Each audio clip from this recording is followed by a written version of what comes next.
आज की इस वीडियो में हम बहुत ही सरल और श्रद्धापूर्ण तरीके से जानेंगे कि मंगलवार को हनुमान जी की पूजा कैसे करनी चाहिए ताकि बजरंगबली की कृपा आपके जीवन पर बनी रहे।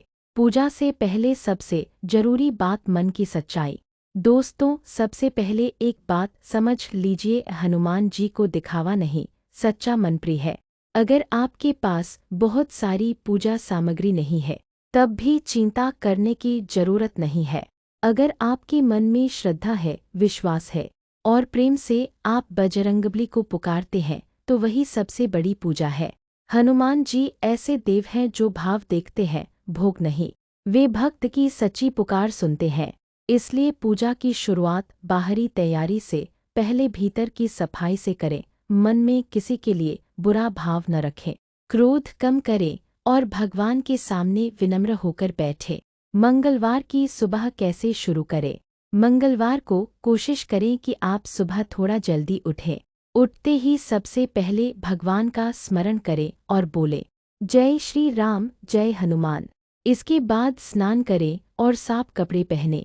यदि संभव हो तो लाल, नारंगी या साफ सादे वस्त्र पहन सकते हैं, क्योंकि ये रंग हनुमान जी से जुड़े माने जाते हैं।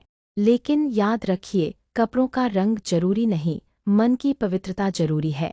स्नान के बाद अपने पूजा स्थान या मंदिर को साफ करें। जहां हनुमान जी की मूर्ति, तस्वीर या श्रीराम दरबार हो, उस स्थान को स्वच्छ रखें, क्योंकि जहां सफाई, शांति और भक्ति होती है वही ईश्वर का निवास माना जाता है। पूजा की सामग्री क्या रखें? अब बात करते हैं पूजा सामग्री की। अगर सब कुछ न हो तो भी पूजा हो सकती है, लेकिन सामान्य रूप से आप ये चीजें रख सकते हैं।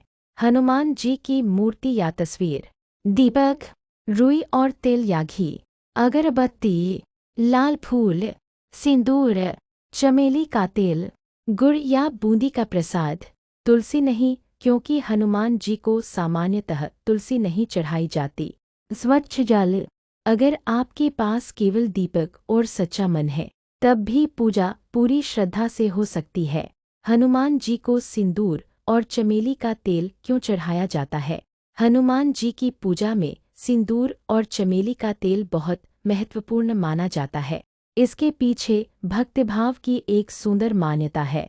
कहा जाता है कि हनुमान जी ने श्रीराम के प्रति अपने प्रेम और समर्पण के कारण अपने पूरे शरीर पर सिंदूर लगाया था। तब से उन्हें सिंदूर अर्पित करना शुभ माना जाता है। मंगलवार के दिन अगर आप हनुमान जी को थोड़ा सा सिंदूर और चमेली का तेल अर्पित करते हैं तो यह भक्ति और समर्पण का प्रतीक माना जाता है। लेकिन इसे भी दिखावे से नहीं, प्रेम से चढ़ाइए। पूजा की सरल विधि। अब जानते हैं मंगलवार की पूजा की आसान विधि। सबसे पहले पूजा स्थान पर दीपक जलाइए, फिर अगरबत्ती जलाइए और हनुमान जी को प्रणाम कीजिए।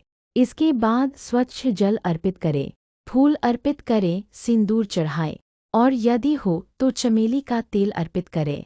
इसके बाद हाथ जोड़कर अपनी प्रार्थना करें। प्रार्थना बहुत लंबी या कठिन भाषा में करने की जरूरत नहीं है। आप सरल शब्दों में कह सकते हैं, हे बजरंगबली, मेरे जीवन के संकट दूर करें, मुझे सही रास्ता दिखाएं, मेरे मन से डर, चिंता और नकारात्मकता दूर करे और मुझे श्रीराम भक्ति का आशीर्वाद दे। याद रखिए, सबसे सुंदर प्रार्थना वही होती है जो दिल से निकले। मंगलवार को कौन सा पाठ करें?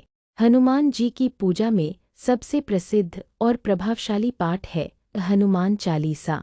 अगर संभव हो तो मंगलवार को हनुमान चालीसा का पाठ जरूर करें। 1 बार, 3 बार या अपनी श्रद्धा के अनुसार जितना कर सके। इसके अलावा आप ये भी कर सकते हैं बजरंग बाण, सुंदरकांड का पाठ, हनुमान अष्टक या केवल ओम हनुमते नमः मंत्र का जाप। अगर आप बहुत व्यस्त हैं तो कम से कम 1 बार हनुमान चालीसा और कुछ मिनट नामस्मरण जरूर करें, क्योंकि नियमितता बहुत बड़ी बात है। कम करें लेकिन सच्चे मन से करें। श्रीराम का नाम लेना क्यों जरूरी है? हनुमान जी की पूजा में एक बात हमेशा याद रखिए, हनुमान जी तक पहुँचने का सबसे सरल मार्ग श्रीराम का नाम है। हनुमान जी को सबसे प्रिय क्या है? श्री राम का स्मरण। इसलिए मंगलवार की पूजा में जय श्री राम बोलना, श्री राम का नाम लेना या राम नाम का जाप करना बहुत शुभ माना जाता है। जब आप हनुमान जी की पूजा करते हैं तो साथ ही श्री राम का स्मरण करते हैं, तब आपकी भक्ति और भी मधुर हो जाती है। क्या व्रत रखना जरूरी है? बहुत लोग पूछते हैं, क्या मंगलवार को व्रत रखना जरूरी है? इसका उत्तर है, जरूरी नहीं, लेकिन श्रद्धा से रखा जाए तो शुभ है। अगर आपकी सेहत ठीक है और आप व्रत रख सकते हैं तो रखिए, लेकिन अगर स्वास्थ्य कारणों से व्रत रखना संभव नहीं है तो बिल्कुल चिंता न करें।